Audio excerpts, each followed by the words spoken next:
Welcome to the Traffic Hackers Podcast, the crossroads of lead generation expertise and business growth savvy. Here we explore the expansive landscape of demand generation, guided by your hosts, Brent Stone and Glenn Martin. So get your laptop out and your cell phone ready. It's time to enter the world of the Traffic Hackers. Hey, welcome back to the Traffic Hackers. We are Brent and Glenn, and we are going to have some fun today. This is part 2 in a very important lead generation discussion around basically just delivering real value and having a good reputation. And it's one of the fastest ways you can like kill your business if you don't practice these things. We just to catch you up on the episode, if you didn't listen to the last episode. Well, first off, I'm sorry, Glenn, how are you doing today? I'm just so excited. I'm going to get right into this. Hey, what's up, guys? I am doing awesome. Great to be back and super excited to continue this conversation about real value. We're going to have a lot of fun today. It's gonna be fun because if we're really going to deliver value on our own, and we got to give you some tangible ways that you can actually like look at this in your business and think about your business. Sometimes reflecting on content like this, this episode, the last episode, helps people with getting their business to the next level. And so one of the things we talked about is like real value. So many people today are selling things based off of like fake value, and you made a reference to, selling something for $50,000 when it's really only valued, like you're only delivering like maybe $3,000 worth of value versus, or you could sell something for $50,000 and deliver $100,000 worth of value. Obviously the second is where you want to be. 100%. And so that's where I think a lot of people miss the mark. Obviously you agree. You made the example, 100%. but I mean, we have paid not quite $50,000, but we've paid for services just for ourselves that were thousands of dollars that I don't think were even hundreds of dollars worth of deliverability at the end of the day. And that was when we were obviously starting Funnel Force and looking at our, overall company. And it was a really good lesson for us really soon in the beginning of our company. It's like, wow, you know what? There's some real terrible offers out here, and it takes a lot of vetting. And I mean, dude, I think that's why business owners are so frustrated sometimes when people don't take them serious. You've got Brent over here, and you're, the most ethical person in the history of the world, and your value is actually real value. And then you've got, Daryl, and his value is just complete garbage. And Daryl is better at sales.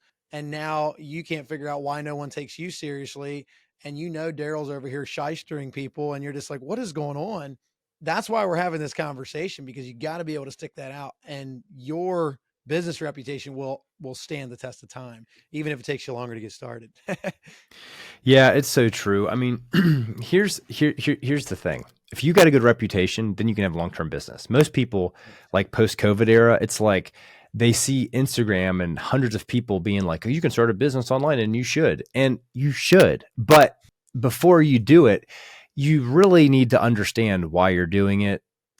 If your number one goal is just to make money, you're not going to stay in business long. You have to find something that you believe in first. Like what are you doing that you can believe in and understand first? And then, yeah, you should need to have a goal of making a lot of money. Sure. Because if you make a lot of money and you reinvest into your company and it's scalable, and you can deliver not only a service to a couple of people, you can deliver a service that impacts the world if you're successful.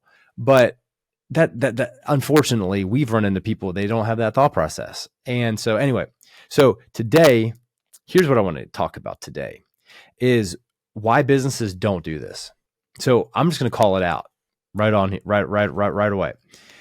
And before I do, Glenn, I don't know if you want to weigh in here on your opinion on why businesses don't do this. I've got a couple of notes written down, but basically I have strong opinions on this, but I would love to get your feedback on this. Do you have any feedback on, why you believe businesses don't do this?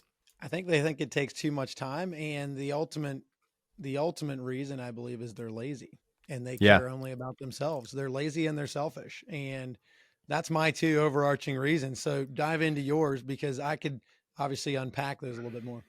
So, well, here's the thing. I think you're exactly right, especially post 2020.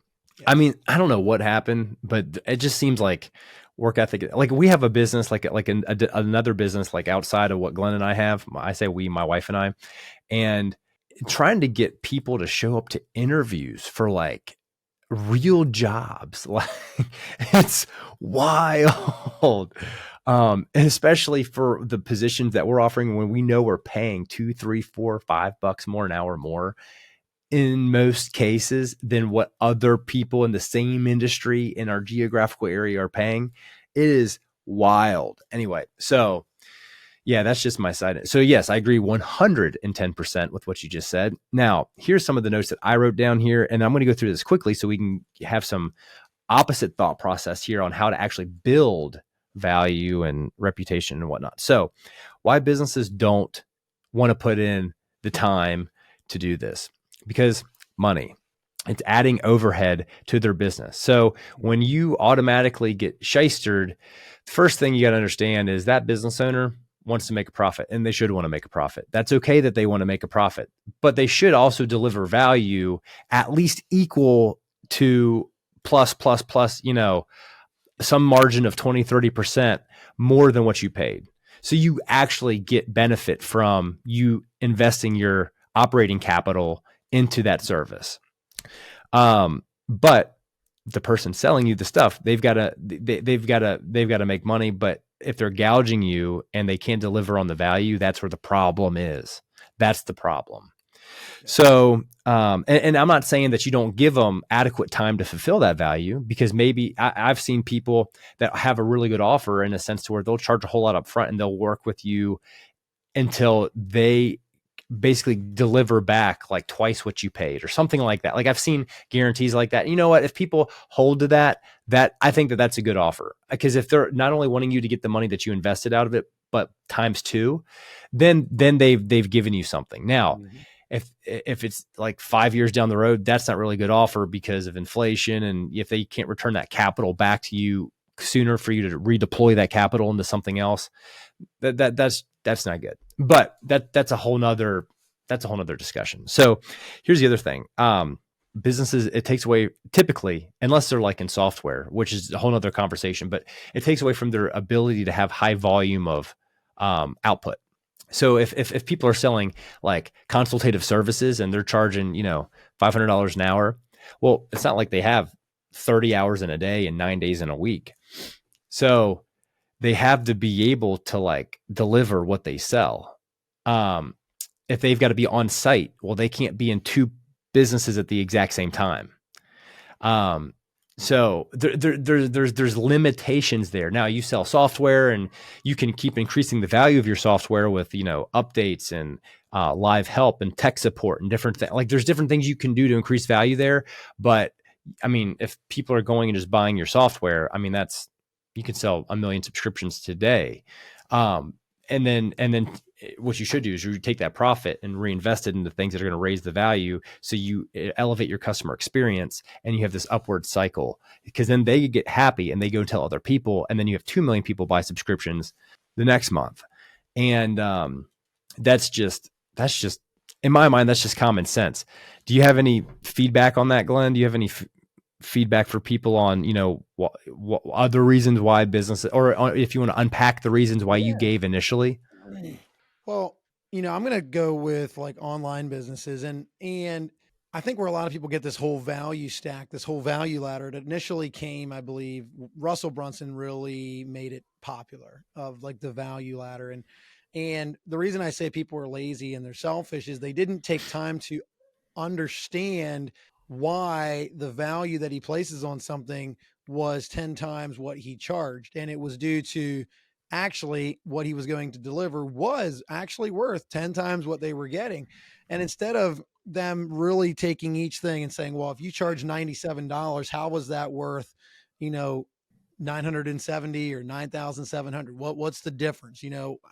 Why would have you originally priced it at that? And studying it. See, this is the lazy aspect. People look at it and they're like, well, if you could charge that, oh, okay, cool. I want to sell coffee cup. Oh man. Yeah. $10. Sure. Value of that coffee mug over your lifetime, $10,000. Cool. I'm just going to put that on there just because.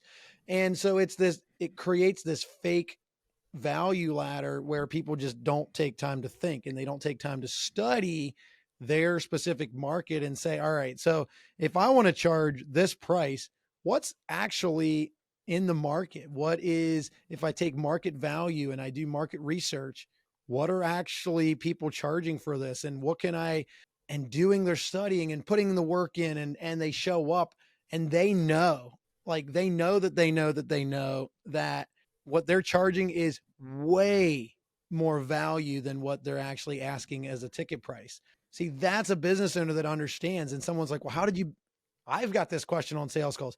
So how did you build the value into that? It's a really good question to ask. Yeah, it is. I mean, that's a great And people question should ask for a that. lot. People should ask Yeah. that. And I was like, man, this is actually when I was closing for somebody else. When I got that first question, I was like, kind of caught me off guard because I didn't know, because I was just being the closer. I didn't know why they put the value in. And I was like, well, here's why I believe. And I went down through it and I said, but I can ask and I can get you an answer of why they put this there. Cause they knew I wasn't the business owner. I was just the front end guy. And it's a great question to ask because they're asking, if you're doing X, Y, and Z, how do you know if your time is worth $10,000 over the next 6 months? How did you figure that, by the way? Right. Well, I just feel like I'm that valuable. Well, sure. But that's where these questions come in. And so the reason I mention this is I think that that's where people are a little bit lazy and a little bit selfish is they take something that is kind of all over the internet now based on someone's actual real life experiences and what they actually built in. And they're just like, well, if he can do it, I'll just do the same thing. Yeah. No, you got to study your specific industry and actually have good answers. And it goes back to what we said in the last episode. Put yourself in your prospect's shoes and ask yourself, if I am asking the question of where did I get this value? Do I have a great answer? Am I stumbling over myself saying, well, I mean, I'm important, that's why. No, where did you actually get this? And I know it's a little bit funny, but I think these are really, really big questions of why people don't do it and then why you should and how you can separate yourself so much from a lot of other people in that industry. So that's my thoughts. Yeah. Well, in closing, here's something else that it does too, which unfortunately a lot of the people in this online business space post 2020, they don't really think about this.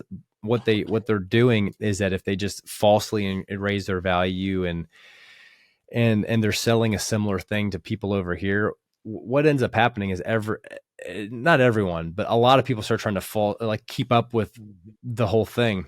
It's a bad cycle. How do people fix it?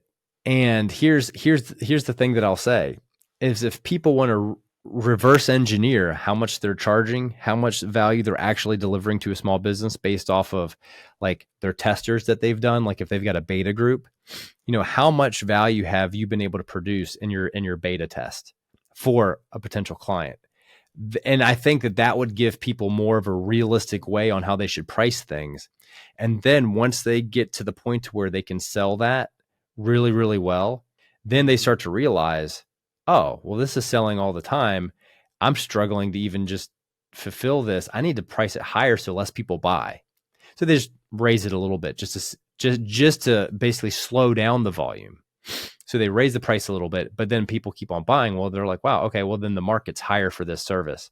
And they've got the testimonials to back it up. So now they can actually keep raising it. And then that's when you see a realistic cycle. Like if that person has the purchasing still happening as they continue to raise that price, they have something there. But when you start off and you're just like, hey, we think it's worth this, like you said, it's just, don't do that. So if you want to generate a lot of leads, initially you got to give people something that's like an unbelievable value. And unfortunately, in the beginning, if you don't have testimonials and you don't have the beta group to base stuff off of, you're going to have to go and figure out like what's a realistic value. A lot of people get started offering stuff for free. Like I'm in a couple of different groups on Facebook for, people in our industry, and there's people in there being like, hey, I'm just getting started. I'm going to basically help 10 people for free because I want your testimonials. Real upfront. Hey, I don't have any reportable experience. I've got experience, but I don't have anyone that's willing to give me their testimony yet. I would like to serve you for free. and deliver a testimonial in return for a testimonial from you. and there's people hitting them back. Yep, I'll do that. I'll do that. I'll do that. You know, and these people know they got to invest their time to use this guy's service, but at least that transaction's happening, and that's worth it to those people. I mean, you got to be at a certain place in business to just take anybody just off the street trying to get started, which it's a beautiful thing. Like if you're a new business owner, this is probably a whole nother episode, but if you're a new business owner and you're trying to come in and grow, using somebody like that is probably great. I don't know if any business that, you know, is up and running and like high capacity, if they're going to just give someone the chance. Hopefully they do, but that's something to consider. So the ecosystem, the entrepreneurial ecosystem is growing. If that makes sense, you know, you've got the people like in that scenario, they need other entrepreneurs that are also getting started that need those services. And so they can feed each other. And hopefully people can just get this ethical compass dialed into their brain. So it's not just like the compass is spinning around and I can just do whatever I want. And yeah, you can, or you'll go out of business, or you're going to have a terrible reputation and you're still going to go out of business. Anyway, so sorry about the rant, but we should probably wrap up this episode. Any closing thoughts? I mean, it just all comes back to, are you employee minded or are you business owner minded? Business owners always think long term. And so they're super excited to slow down and figure these things out. Employees think today. It's like, man, if I can just show up and work 8 hours today and I do this for 40 hours, I get this much of a paycheck. Sweet. I don't really care what happens. I got a paycheck. And I mean, that's a different topic too, but that's why I think even small business owners, when they're just starting out, they struggle because they're like, I cut my job. This has to work. And then they don't even intend. I think a lot of people have great intentions, but what happens is they needed the money so bad that they then couldn't even provide the service because they need more money right away. And it creates it's a bad cycle to be in. And you gotta understand what you're doing when you start a business. This is no longer a job. You might get paid a lot today, but you might not get paid again for like 60 days.